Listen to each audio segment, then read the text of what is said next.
बऱ्याचदा लहान बाळांचे पालक कंप्लेंट करत असतात 2 वर्षापर्यंतचे की आमचा लहान मुलगा आहे त्याची सर्दी काही कमी होत नाही, त्याच्या नाकातून पाणी येत नाही आहे, कपही बंद झालाय, पण त्याची जी गरगर आवाज आहे तो गरगर आवाज येतोय.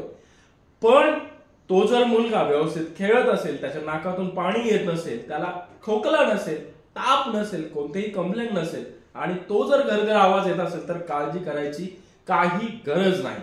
कारण की जन्मजात बाळापासून 2 वर्षापर्यंत त्याच्या ज्या नाकपुड्या आहेत आणि त्याचा श्वसन मार्ग डेव्हलप होत असतो आणि तो डेव्हलपिंग स्टेज मध्ये असल्यामुळे हा घरघर आवाज येऊ शकतो. त्याच्यामुळे याच्या पुढे जर आपलं बाळ व्यवस्थित खेळत असेल, त्याला कफ नसेल, नाकातून पाणी वाहत नसेल तर काळजी करू नका.